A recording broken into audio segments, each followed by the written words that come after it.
experience in New York and things like that. I wanted to ask you about your life and what's going on with you. Oh, yeah, we could go back and forth.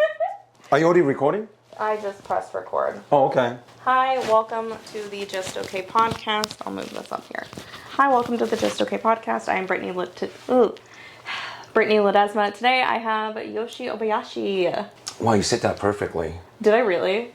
I don't know how many times I'm doing the show, and some of them I've known for 20 years. They always say Obayashi or, I don't know, I mean, I don't correct them because, you know, it's... It must get annoying to have to correct people like that. I don't want to do that, but you said it right. Before you started recording that, they told you I didn't sleep last 30 hours. So I apologize if I don't make any sense. This is Yoshi. I met you over the pandemic. You were coming from... Are you based in LA still, or...? Technically, yeah. Technically. But how do we meet? I was doing Mike at Opa, a coffee shop. Oh, that's right. And for no reason, you were nice from day one. Oh my god. Not a lot of people say that about me. No, I don't. I mean. Yeah. And then. That's right. That was over the pandemic. I feel like not a lot of places had stuff going on. We were very fortunate in Texas to have things so open. And I think, didn't you run multiple rooms, or you ran one, but you also had hosting gig at other places? Yeah, I did. I ran a really, it's the worst bar show I've ever done in my life, called WTF Ice House.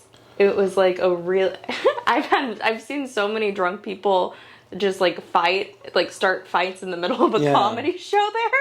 But it was fun. It's nice to look back at it like it was. I mean, it's weird that the pandemic was like 3 years ago. Yeah, I mean, it's so strange, isn't it? Yeah. Well, like the first time I visited New York as an adult, I had to use a vaccine card, and now it's just like no one. Wait, when was it your very first time here? When I was a kid, I used to spend Christmases in Jersey, so we would come over. I see. But the first time I came back was like not this past February, but the one before. Okay. 2022. And so they were still using vaccine cards then, and in LA when I went. Yeah. But LA was more relaxed. What was your experience? I know it's your pod, and I feel like I'm hijacking, but what was your experience when you were visiting here during COVID?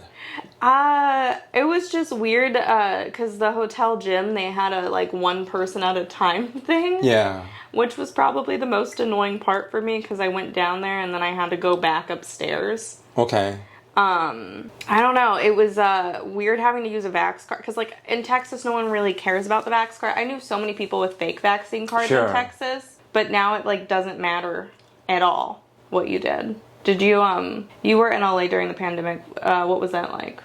Well, actually, when the pandemic started, March of 2020, I was opening for Russell Peters in Denver, and I think we just did Wednesday or Thursday night. Then there was an announcement. The governor said that you only have X number of audience are allowed. So every day they're cutting each day, you know. Yeah. But I already knew something was up because about 3 weeks prior to that, I was visiting in New York City.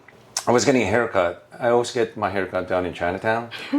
Anyway, the lady that cut my hair, she told me something really kind of shocking to me.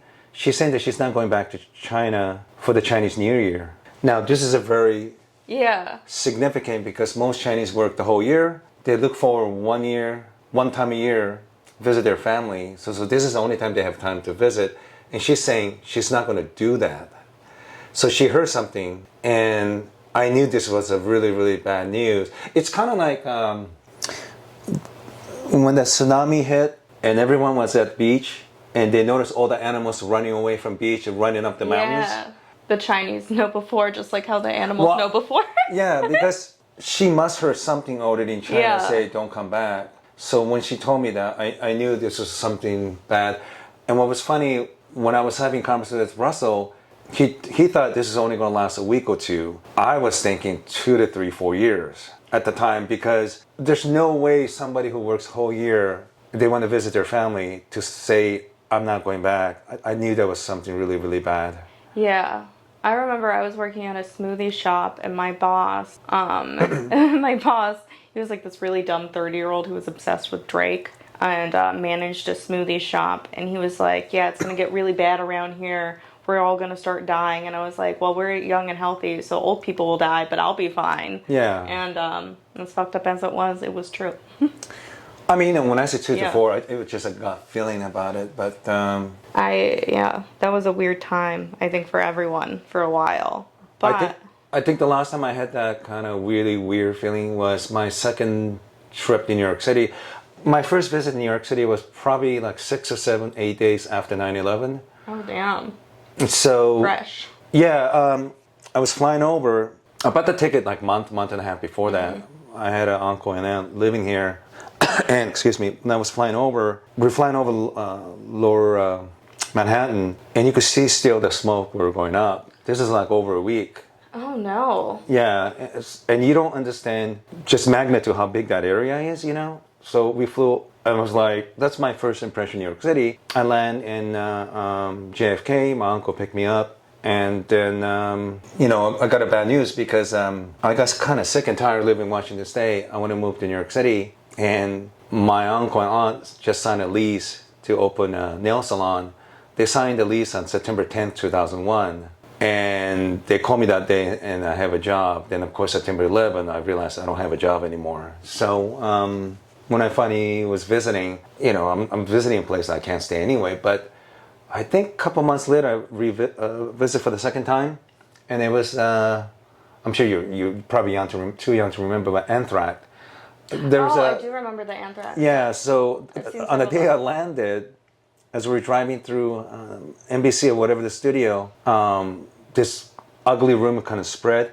That rumor, the anthrax was everywhere. It was like COVID, and it's very unnerving. And I think some of the listeners who knows you, and especially me, I do a lot of medical testing. That was really, really weird. I make extra cash doing medical testing, and when they start redoing it again, probably like August or September of that year, they were so confused. They were asking me, have you been to any facilities? What is their procedure COVID? I'm thinking like, holy fuck, you run drug lab and I'm trusting with my life. You're asking me? I have no idea, Yeah. So it was really confusing. And when I qualified for the study, I check in 2 or 3 days early, and they keep me in a hotel. I can't get out, and they keep checking you every day for COVID. And once I'm clear after the third time in 3 days, and they're dressed in this pharmaceutical, like medical gear, look like a scene from ET. Then they will drive me to the lab, and they did multiple tests over and over on top of that. So I think there was so much more fear and confusion with what was going on, Yeah. Back when, because you said you flew here 8 days after 9/11. Yeah, between 6 to 7, 8, 9 days. Did you see TSA change at all within that short time period? Well, they didn't have TSA. They didn't have TSA at all? I don't know what they called them back. Did they have it? I don't remember TSA back then. I mean, they created right away, but I wonder just like if there was like an immediate switch of like how easy it used to be to go through an airport. oh yeah, it's easy. Yeah. Like I remember as a kid, I used to go to the airport, and I wasn't going anywhere, and I wasn't picking up anyone. Sometimes you just go to terminal, and Like it's a mall? you just go and like watch the different plane fly in, fly out, Okay. and then especially like if you want to see Concorde, that was kind of fun thing to go check it out. And I'm old enough to remember people used to smoke cigarettes in airplanes. I don't know if you knew that. They won't even let us vape in an airplane now. They smoke, and it's a nice place to watch people, and I think we lost so much freedom, I think, and this is exactly what they want to do, but yeah, I love going to the airport. I love traveling, and sometimes when I'm flying overseas, some flights have a direct flight from A to B. I'm one of those weirdo that if there's the same price ticket but stuff like 3 or 4 different stuff before my destination, and if they're the airports I've never been to, I will take that route. You take the longer trip, doesn't that add like a lot of hours? Yes, but if they're visiting airports I've never been or countries I haven't been, I would take those. You have interesting tourism because I know you do like we went to the Waco compound. Yeah. I know you went to where George Floyd died. Have you gone to any other like tragedy sites recently? Sorry, I only slept like barely Oh, I'm sorry. 1 hour, but well, I was in. I just got back from where was I? A couple places. I was in Scotland. I went to a guy named Ian Brady. He was a serial killer. I've heard of him. He's very interesting because he had a girlfriend who assists in murders, and I think her name Mia Hindley. They met in Glasgow, and those particular ones are really interesting. You know, you have Kala Homoka in Canada, and what was her boyfriend? God, I'm blanking. Those cases are really interesting because I think if she never met the right guy or wrong guy, I don't think she would commit crime, you know. But yeah, I went to that one. I was just recently in Philadelphia, Kensington. That's where all the drug use happen. I went to one of the, they call him the Philadelphia's version of Buffalo Bill. I think he used to lock up women in the basement, 6 of them. I haven't heard of that. Yeah, I'm blanking with his name. I went there. We also went where Kevin Hart used to live. I was going to ask my friend Mark to take me to Bill Cosby's home, but he didn't have time to do it. Yeah, I think one of my favorite directors is a guy named Shohei Imamura. And he used to work for a very famous Japanese director named Ozu. And Ozu made a movie called Tokyo Story. That movie almost always in top 10 greatest film of all time. And it's a sad but beautiful film about how Japan is transforming into a modernized society and how people start neglecting their parents. It's a very sad story, but also have a lot of respect for people, you know. Imamura liked to make movies, what he calls waist down movies. So waist up means you present oil, idealistic, a presentable way, you know, being respectful. Imamura liked to show, can you cuss on this podcast? Yeah, you could. He liked to show stories about the dick, pussy, and asshole and duty feet of your society, that the criminal, the homeless, sex workers, and things like that. The things that every city kind of hide, but how you treat those people say a lot about you as a person. So I like checking out those places, you know. Any city that protect women, especially sex workers, if they have a really good program protecting women in sex work, that society tends to be one of the best ones. Because if you pick the lowest of low, that tells me that you protect everyone very well. And if you mistreat poor people, sex workers, most likely you live in a very mean and cruel cities, you know. What are some cities that you found protect those classes better? Or have you been to any? I think, generally speaking, Netherlands are pretty good. You know, usually society that most societies have one of the two things okay. For example, they usually have, if the prostitution is legal, the pornography is illegal. And if pornography is legal, then prostitution is illegal. Netherlands is one of the few countries where pornography and prostitution is legal. I didn't know those were both legal there. And like Thailand, you know, they have a big restriction against pornography, generally speaking, but prostitution is legal, you know. And I think Netherlands is amazing because they probably have one of the best sex education. Women tend to be very confident, and it's one of the few societies where it's their, I don't even know what you call it, human rights to have orgasm and have a happy sex life. And women are more assertive, saying, this is what I like. I think a lot of society punish women if they say they like something, because I think a lot of them think, well, if women are being so assertive about what they want in sex, they will call them whores or something like that, you know. And I think that's a shameful. I think it's perfectly fine to have a conversation with your partner that this is what I like, and I think That's a better society, in my opinion. So Dutch women tend to be, in my opinion, very sexually confident. They're very honest. They're very direct. And also, Dutch people tend to be one of the tallest people on the planet. Really? There's a connection between taller people, their economy tends to be really excellent. They have abundance of food. And there's a direct correlation between the shorter you are, the poorer your country is. The shortest country I've been to is Ecuador. Yeah, I'm sure they don't really necessarily have the best. No, I just remember seeing a lot of poverty when I was there. But I wonder, do you know what other countries are very short?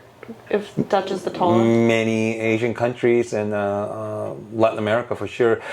I think, when the country become richer, they have extra income for food and they have access to protein like beef and things like that.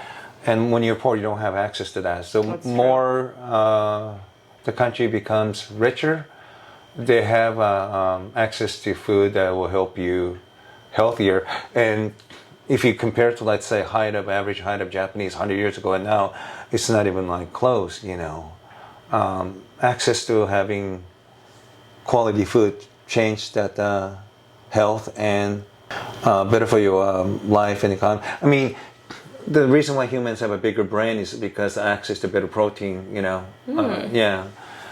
So when you look at Dutch, they have probably best healthcare, access to secondary and higher education, and Dutch people tend to be average height compared to other countries, And this is a pretty good indicator that they have a very good access to food, quality of health, food, education, and rule of law, and Yeah. The poorer the country, that they tend to be shorter. It's just funny because I'm like realizing that's true. So, just based off of my how tall are you? I'm 5'2". Yeah, but that's not short. I mean, yeah, when I was in Ecuador, that was the first time I'd ever seen the tops of people's heads in my life that were like full-grown adults. Like, I saw a 6-foot Ecuadorian, and that was like seeing a giraffe in the wild. Yeah. It's not normal out there. It doesn't make them bad. It's just average height. Scandinavia and the Netherlands, they're very, very tall, Yeah. What play did you go see today? You said you went to see a play. Swing State, but I couldn't sleep last night, and I was just taking care of a bunch of stuff, and around 10 o'clock I was going to go sleep, and my friend Francis called and reminded me we were supposed to meet. So I met him for like 3 hours. Then I went to see a play, so I didn't sleep. Maybe I slept like an hour. That's why, I'm sorry, I'm really, really goofy. No, you're okay. And then after this, I got to do 2 shows, one with you and another one. Then I have to go back and be ready to go to Boston tomorrow. What's your other show? What other spots you got tonight? Dan Wicks? Yeah. I love Dan Wicks. And I think that show is like within a mile from your show. Yeah, it's not far. The place his show is at, actually, I like the tacos they have there. Yeah. But no, Dan Wicks is cool. He runs... So things are working well for you here? Yeah, I like it a lot here. I enjoy the city. I feel like I'm getting more cultured. In Texas, no one eats bagels for breakfast, and that's been a big staple in my life now. Yeah. I don't know. It's taken me a while to find like a good coffee shop here. That was my biggest issue, like a place where I can like go sit down and write. Yeah. Because they have good coffee here. It's just the people who serve it to you are all assholes. I see. Or like I've noticed a lot of coffee shops in the city specifically have like rules written, like no computers allowed on the weekends, or like no Wi-Fi. What? Yeah, I've literally seen that. Like there is one coffee shop half a mile away from me. They have no computers on the weekends, like no laptops allowed, because they want you in and out. Oh, I see. Most coffee shops in my area don't even have Wi-Fi available. They just want you like out of there. I see. But I found one I really liked in Brooklyn called Copper Mug, because they have like a... Wait. So you go all the way to Brooklyn for coffee? Yeah. I don't always go there for coffee, but it's like if I'm going to go sit down and get some work done, I go there. I found like one other place in my area that's okay. Like the baristas are nice, but there's like 2 seats available. But Brooklyn just is a lot more spacious, I feel like. I think last time I was here, we went to see a play. We did. And That's the only play I think I've seen in my life. I'm glad you moved here, but I hope you are taking advantage of the city because, I just got back from Scotland, for the Edinburgh Fringe, and I've never seen anything like that before. They have over 3,700 shows. That's insane. So each shows are doing between 10 to 20. So you're talking about 70, 80,000 performance. And every day I'm walking around the town, another building doing all kinds of shows I've never heard of. So you could see, if you want to see stand-up, you sure. You want to see opera, you got it. Classical music, dance shows, magic, circus act, storytelling for kids, one-man show, one-woman show, musicals. I mean, it's kind of stunned. And it's a really nice to go one place to have access to so many different kind of performances because it really expands your imagination. Yeah. Well, living in New York City is one of those places, it's like... They have stuff all the time. And I think you should take advantage of it because even if you're not interested in dance or storytelling or architecture, you should just try expose yourself to different things every day because at the end of the year, it does wonder. I mean, I've been to close to 70 countries, but New York City is one of the few places, if you're born here and you never left 10-mile radius, you could still be a well-rounded person because you have people from all over the world. Yeah. And you have different culture from all over the place. I don't think you could do that in Texas or not at all. Iowa and places like that. Wonderful places, I'm just saying, culturally speaking. I never met a Jewish person until I was in high school. So that was like... it's Because you went to Hamas High School? No kidding. Yes, no, because it's Texas and there's you don't meet a lot of people from different backgrounds there. Yeah. We had one or two black people in our whole class. I went to a private school most of my life too. Oh, I see. Is that Catholic or? A private Christian school to 10th grade. And so for those few years we had two people of color. Yeah. And then even I was counted as diversity there because I'm half Mexican. But I don't know, it's cool getting to see a bunch of different art here. Yeah. I always make sure to pop in if there's a comic I really want to see. I got to catch Tim Dillon. It was during Pride. Yeah. He popped in at the stand at a show I was watching, and he was just he was just telling, go get your son a pussy from Target. Yeah. Go get your daughter a cock from Target. It's cool getting to see people who you really respect and it just be so available in the area. He is a really interesting guy. I was talking to my friend Francis today. Francis from Trigonometry podcast, and then it's interesting. Patrice O'Neill died 2011, and Tim started in 2011. I almost feel like he kind of took his place or something because I think he's an extremely funny guy, but he said a lot of original stuff. And even when he's trying not to be funny, he have really interesting stuff to say, And I don't know him. I had to follow him in Mothership one time, which was easy when you have somebody like that already got the crowd going, But I think that's what's so worth it for you to come here. I'm sure it wasn't easy in the beginning. I'm sure it's difficult. But I think this is a really good thing for you, I think, No, I really like it. I feel like it's where I'm supposed to be right now. And I don't know. I clicked that I lived in New York, really lived here when I got a job. Because, I had jobs in Texas, but it was always comedy related. Yeah. And, I haven't worked an actual day job in 3 years.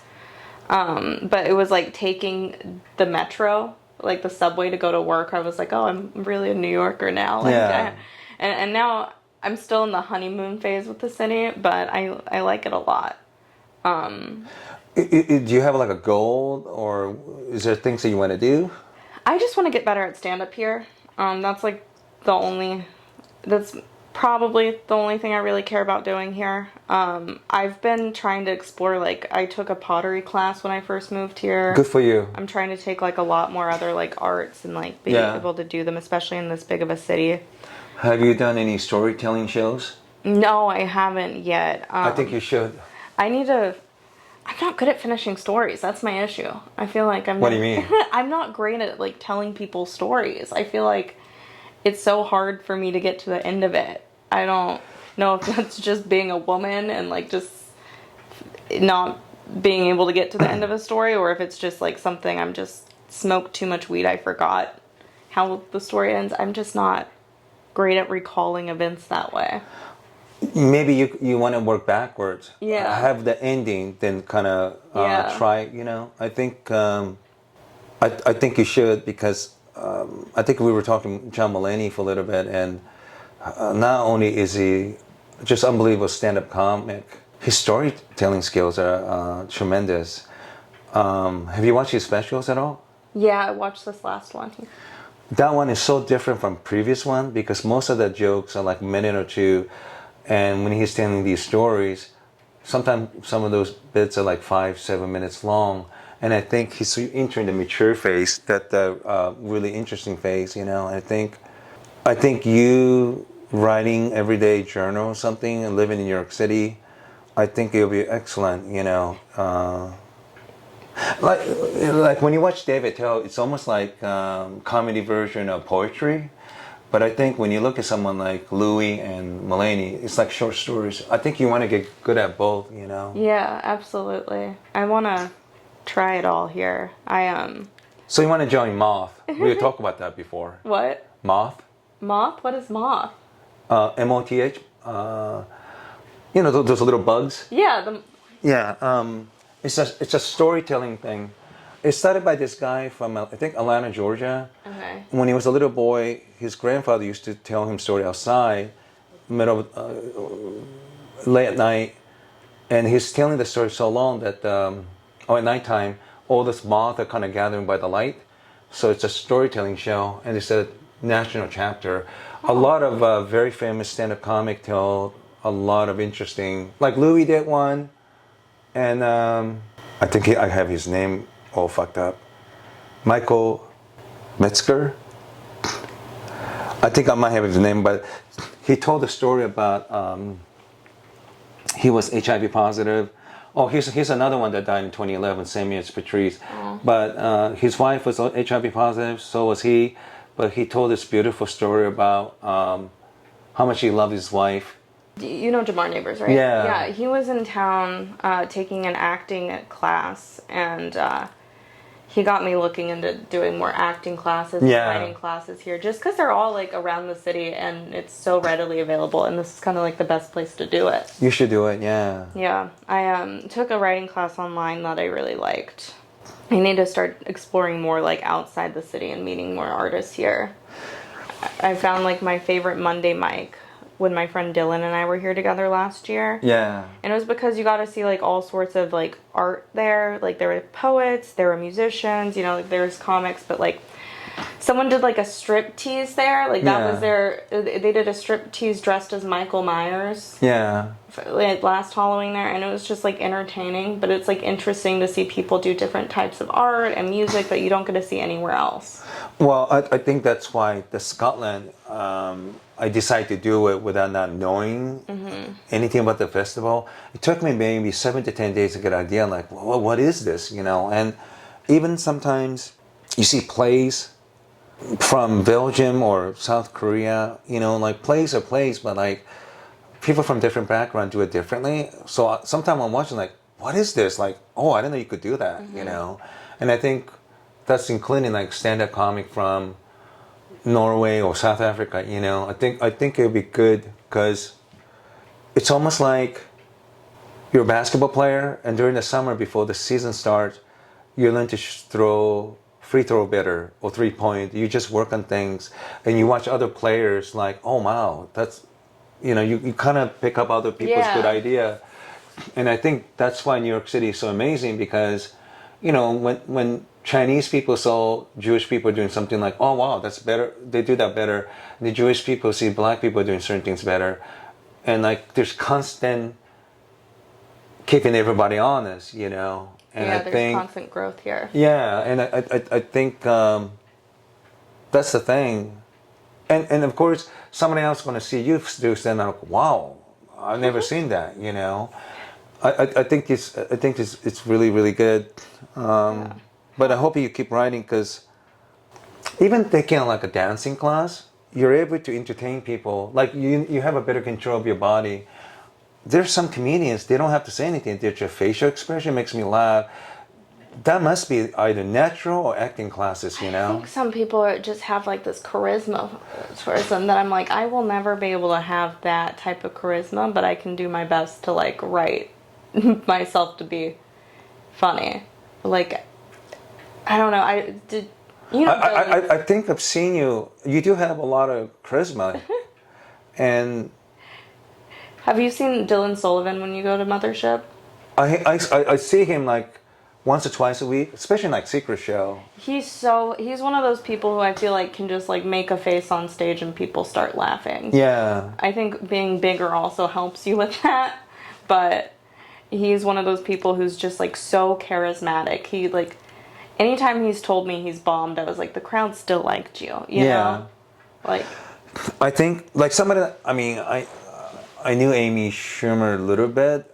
She's very very nice, but she makes me laugh. Her manner. You know, there's people with funny mannerism. yeah. They don't even have to say anything funny. It's really really funny, you know. And oh fuck, I've spaced out. I had something to say, but yeah, I think it's good. I think you're doing everything right, you know. Yeah. But I hope you keep taking different classes, and because you know you might end up find out like, wow, I'm good at this. I never knew I had a talent for this. You never know until you That's try, true. right? You know. That's true. I've been, yeah. I need to start doing that more. I want to go out and do more like, every now and then I'll do like Sunday's like my tourism day in the city to go out and do different things. And I want to do one of the crime tours here. Yeah. I've seen Epstein's house, which is 9 East 71st Street. yes. You know the exact address? Leon Black, hedge fund manager who is getting a lot of trouble for his connection with Epstein. He lives 1 block south of there.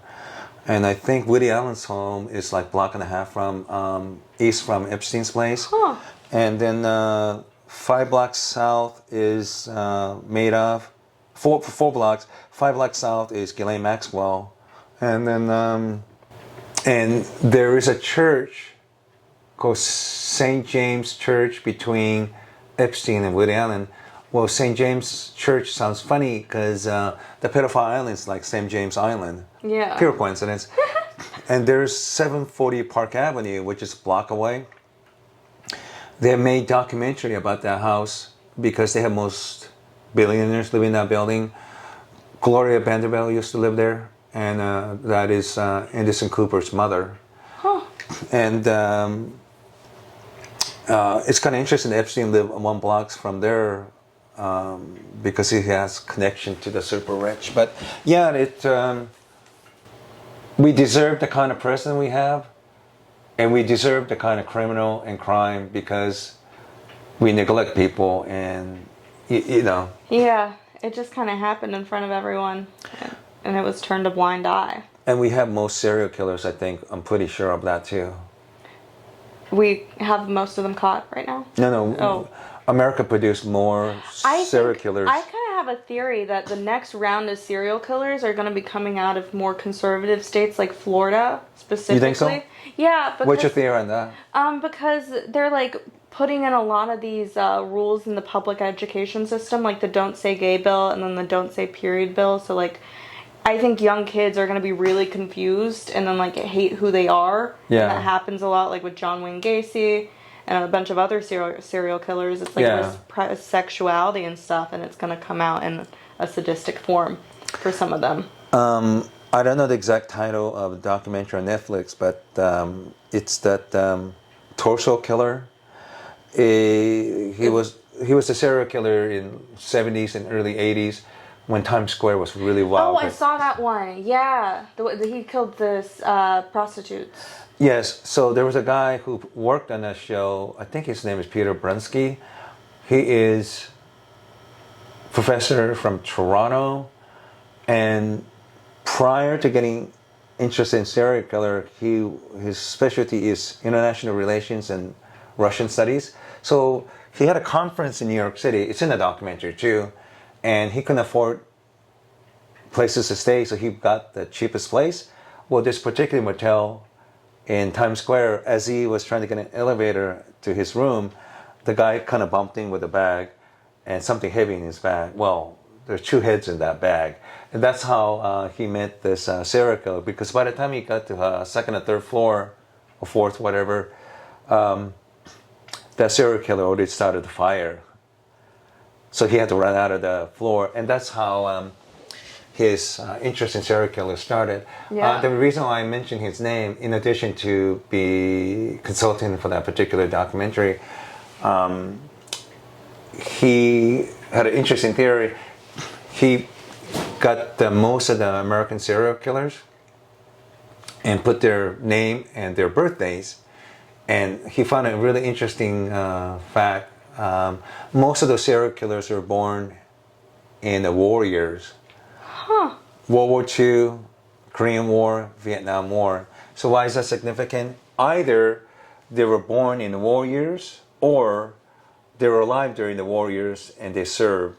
So either they fought in World War II, Korean War, Vietnam War, or a war in Iraq, or if they were born that year, they have a family member who served, returned, PTSD, brought domestic violence to home. So I think when you're exposed to domestic violence, genetic disposition to that, so they have all the... It numbs themselves to... Well, I mean, all those things combined increase the chance that you might become a serial... I'm not saying that if you fought in a war, you're going to become a serial killer, or if your grandfather or father served in war, but there's so many things that adds up.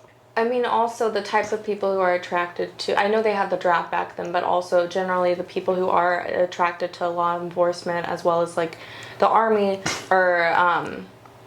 there's a high correlation between that and domestic abuse. And it's just interesting that it attracts those types of people. I recently saw a documentary about this place called McCaney Manor. It's basically like an... What's the documentary called? It's on Hulu. It's exposing... It's something about like a haunted house. It's basically the most haunted house in America. It's where this guy who is a veteran... Okay. Basically, the haunted house is someone signs a waiver and it could include death, and he just tortures them for hours and live streams it. And if they make it through all 10 hours, they get $20,000. No one's made it through. So this is not like a scripted movie. This is real. It's like real, based off... Yeah, it like went viral on YouTube. So people who had like PTSD were attracted to it. A lot of like people going through stuff mentally were attracted to going there. Yeah. And he would like prey on that. And eventually the physical house got taken away. The physical haunted house did. And now people just sign a waiver to hang out with him. And he basically gets to do all the foreplay of serial killing. Wait, but where is this? In the USA? Now I think in the US. And it's legal because they don't pay him for it. So this guy's just getting off to torturing them. Yeah. And it's just a tourism attraction. Can I ask you something? Were you... How long you been here? Here, almost a year. Do you ever get scared walking home by yourself? Not really. Depends on the area. Okay. If it's like super late and I have to take like a certain train, I'll just Uber instead. Okay, good. Just because sometimes I'm just like, it's just not worth doing this tonight. I don't know how many times, for example, I'm in 6th Street in Austin. You want to explain 6th Street significant of it to your listener? 6th Street is basically where if you want to have a night you won't remember, get blackout drunk, it's tourism central. It is the dirtiest part of Austin. Bars everywhere. Homeless people. One of the homeless shelters is right around the corner from it. Yeah. I know a guy who paid one of the homeless people for a blowjob recently, and I'm surprised he still has a job. Like, it's a very interesting, chaotic area that before the pandemic was just known for shootings and like underage people sneaking into bars. Oh, really? Yeah, the only time I had been there before comedy started happening was when I was 19 using a fake ID. The reason I ask, I think I read a bunch of like serial killer stuff, but those girls get so hammered and they're kind of wobbling. Mm-hmm. To me, that is an equivalent of a fish wounded or kind of swimming kind of weird. And they're sharks. Sharks will attack. Oh, so nothing dissuade predators like synchronized, confident women walking straight, But of course, you could be fucked up if you're like 5 or 6 of you. Then you'll be fine. But you see a lot of drunk women alone. Like, I have been that. that's just terrible. I haven't drank, and Monday will be 2 years, and like, I would be terrified to drink in New York City. I've seen so many people women just passed out on subways, and I'm just like, this is a Law and Order episode waiting to happen. Like, it's very sad. Yeah. To see that. On Austin, it is funny though, Austin, it's not funny, but it kind of is. The closest thing to a serial killer they've had was targeting men on Rainey Street. What? Yeah, so it was never confirmed it was a serial killer, but earlier this year, a bunch of drunk men, young, gay drunk men, were ending up in the river downtown. Wait, I heard this. And I don't think it's serial killer. They're just drunk. I think they're just drunk and ending up in the river. That's what I think. Because I'm just like, the river's right there, and it's fucking next to 2 big bars. It's next to Rainey Street and 6th Street and 4th Street. So you have all these different areas that have bars, and then on the other side as well. So it's. But why did you say they're gay men? Because a lot of them were gay men, so they thought they were being targeted. I don't know what to say about that because it could just be a coincidence, but it could also not be. Because you brought John Wayne Gacy and Jeffrey Dahmer back in those days. I think police could not understand how a man could get raped by another man, or they don't understand how you can defend yourself. There's a lot of prejudice against crimes committed against gay people. I've been listening back to the book Mindhunter. Oh, yes. I don't know if you've. John Douglas, of course. It's a great book, and it is interesting to hear from their perspective how they find these killers and stuff. And just all that's left at a scene. Yeah. That just shows the person's personality behind it. For your listener that never heard of that book or watched the show on Netflix, John Douglas was profilers and one of the first ones to figure out how to catch and understand serial killers. And that the phrase serial killer was relatively new. Like, I don't think they coined the term until 81 or 82. It's still interesting how it's only been like 40 years of us calling it that. Like, I feel like the Zodiac was before that. Yes. Which, when I was in high school, I was obsessed with the Zodiac.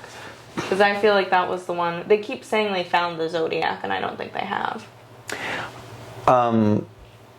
It's one of those things we also wonder, because I think Jack the Ripper or Zodiac, it's possible that they got arrested for something else, went to jail, or they stopped, or it could be all kinds of reasons. But, you go back like medieval time, people were superstitious, but they used to say like werewolves, she-wolf, the devil, whatever. The reason why they use those terms is because they didn't have a phrase serial killer.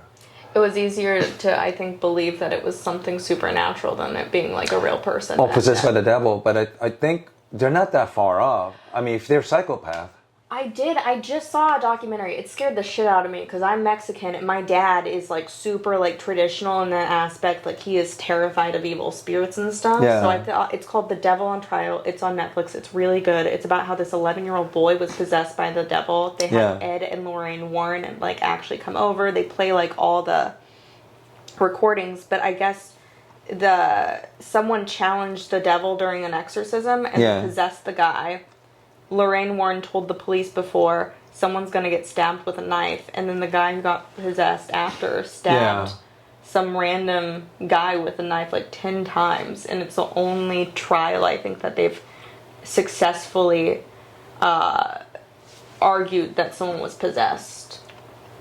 I'm not really that religious, but I think if you would have told me like 20 years ago, I would have made ridicule. But people use different words, but like it's not that off. I mean, if somebody's psychopath, I mean, it is kind of being possessed by something, you know. I think so. I don't know. I watched that documentary and was like, that kid was possessed.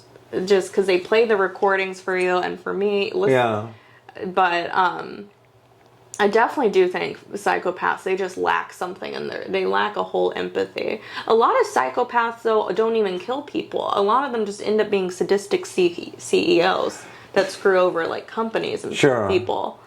Which I prefer those over the ones that kill people. But the ones that kill people give me entertainment later. Well, Which is fucked that we get entertainment based off of these acts. I think it's hard for most people to comprehend what people do. I think. Well, let me ask you: do you think psychopaths are born, or they become a psychopath? I think psychopaths are born, but sociopaths are made. That's reasonable, yeah. Because I forgot recently BTK, Bind, Torture, and Kill, Dennis Rader in Wichita, Kansas. I forgot that he had a head injuries. So that Richard Ramirez, Night Stalker, and I know that O.J. Simpson, when he played football, I saw some of the helmet during '60s. They're not even comparable with the modern helmet. So I don't think it's a stretch to think these guys with head injuries, the part that help you monitor what's right and wrong, maybe it's just broken. Yeah, they could just be literally like injured, and that's. Yeah. My sibling actually had a lot of brain work done because they had a really bad. They had like 6 concussions. Oh, they were playing football? No, they're just fucking clumsy. Oh. Like they fell off the swing once, got Yeah. a concussion, they skied into a tree, and then the rest are just like falling off the bunk bed. And after all those, his personality really switched. And so we had a bunch of brain scans done. But it is like wild how much like TBIs, What is that? traumatic brain injuries. Oh, I never heard that one. Okay, go ahead. Thank you. Can like impact people's like actions, and Yeah. people just change. My friend, Dr. Ogi Ogas, he wrote a book called A Billion Wicked Thoughts. To summarize, when he wrote the book, I think it was published 2011, but prior to that, I think they worked on it almost 10 years. Early 2000, they had access to like Yahoo and Google, whatnot. They literally had billions of internet search for pornography. So when people know that they're not being monitored, they're more free to check out things they want because they won't be embarrassed. Having billions of online internet search for sexual fantasy, it gives you honest picture of what people really want to see, you know. And why there's a reason why I was telling you that. So I delete my internet history before I die. Thank you for that warning. Oh fuck, there was a reason why I was telling you head injuries while we were talking here. Oh my god, I'm spacing out. But I find that really interesting, you know, because I think if you're being monitored, you're less inclined to be honest about what you're into. Yeah, it's like going to the doctor with your parents. You're not going to be honest. Oh, that's true. You know? Like, I don't know, if I was asked about what I'm searching on the internet in front of my mom, there's no way I would tell the truth. God damn it. As I'm walking in here, I'm going to remember why I was brought that up. So I'm glad you're reading that stuff because I think more you read that stuff, I think you'll be paying more attention not to be a victim because I think women watch true crime for like two uncomfortable reasons. Well, one comfortable reason, which is if I'm ever in this situation, how do I get out of it? But I also think, and I'm not saying this about all women, but I think it's a turn on for some women. Huh. My theory is that if I'm watching true crime like that, I'm like, lightning's not gonna strike twice. Yeah. Like I'm not gonna watch Law and Order, watch someone be raped, and I'm not gonna be raped at the same time, probably. Because very few things are more intimate than murdering someone and Yeah. getting murdered, obviously. And I think there's a sexual component to death, you know. I can see Suburban Housewives, absolutely. Because my mom, like, loves the crazy Lifetime movies, and my dad gets freaked out by it, because it's always, like, the wife murders the husband. Yeah, that's funny. So it's like, well, I hope that's not for me. Yeah. Well, is there anything you want to add? Oh, how long has it been? It's been almost an hour. Oh, how long do you usually do it for? About an hour. Okay. Because I got to start getting ready for the show. Oh yeah. That's why you're a professional. You know, guys locally a lot. We don't do shit like okay, I'm ready. No, I have to film ads for a dating app for ugly people tonight after At the comedy show? it. Oh really? Yeah, last year I was doing ads for this company, and they reached out to me again to start doing them. And it's like, I don't believe in them, but it's extra cash, and I will sell out. Before we go, so you don't have to answer, but it's dating different from Austin and here?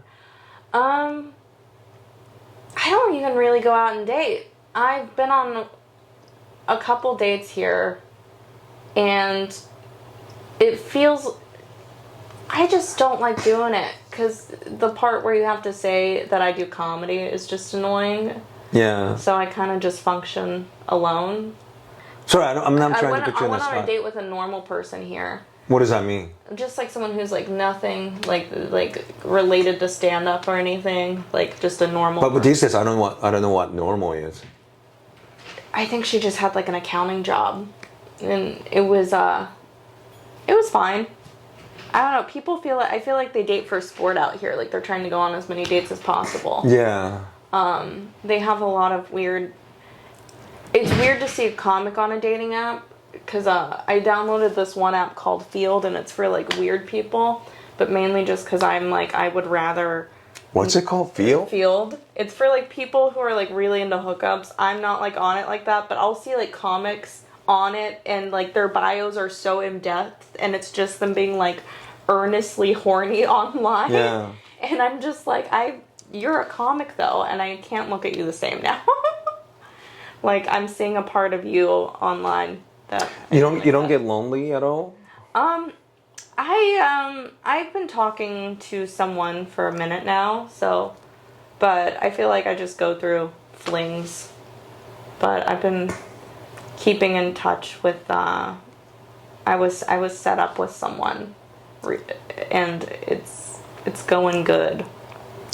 I know you're a good friend with Dylan. I don't really know him, Yeah. but it almost made me happy that you seem to have genuinely good relationship with him. And I see a big smile, you know, and then... Yeah, he's like my best friend. He is... And I think, you know, we'll finish with this. One time, Anna Wintour, who is the editor for Vogue, was Dave Levinon's show, and I think he asked something like, how does an average or poor woman become fashionable, especially if you have a limited, you know, budget? And she just said you could start with a lipstick, and it got a huge laugh, you know. But it's true, like you got to start someplace, and I think accessory is one of the best way to beautify, right? You know what I think is the most important accessory for any young woman? What? Gay men. Gay men, yeah. I think having gay men is really, really important for vast majority of, especially like heterosexual I mean, just women in general, because I think if they're gay, they're not going to harass you sexually. It's like earnest male companionship. Yes, and then they're really good about assessing as a man, even though they're gay. Because the way you see yourself and how others see you is different, you know. But I think gay men is tremendously helpful to young ladies, you know. Yeah. Absolutely. No, it's very. I feel like that friendship I have is one of the like very rare ones I've found that are really good. Yeah, I just like I said, I don't know him, but he seemed very, very sweet. He's a sweetheart. He's a sweetheart, and I saw him post that he went to the gym the other day, so I called him to make sure he was okay. Why? He hasn't been to the gym in so long. Oh. But you got to start something. I know. I'm all for it, but I was just like, "Are you okay? What's going on here?" We didn't talk about this before. But yeah. Well, thank you for coming on. Is there anything that you want to plug, or? I will try to go back to Edinburgh Fringe, but next year. I want to do. It really changed my life. Yeah. And I've been working on this show, adult content, you know, and it's like a big chunk of my life, and I didn't know how to finish the story. Like you were saying, like you don't know how to end the story, and I think a lot of people who knows me, I work in adult business for a long time. But I think what really helped me, I think within halfway point, you could do stories about adult business and pornography. Most men will like it, whether they're gay or heterosexual men. It's winning approval of women that's very, very difficult. But I finally kind of figure out how to do that. And I think you could say all kinds of uncomfortable things, unpleasant things, as long as audience trust you, the reason why you're telling them, and if you're being respectful. And I was kind of really surprised by that. And I even told a couple uncomfortable stuff. As long as you tell them, as long as they trust you,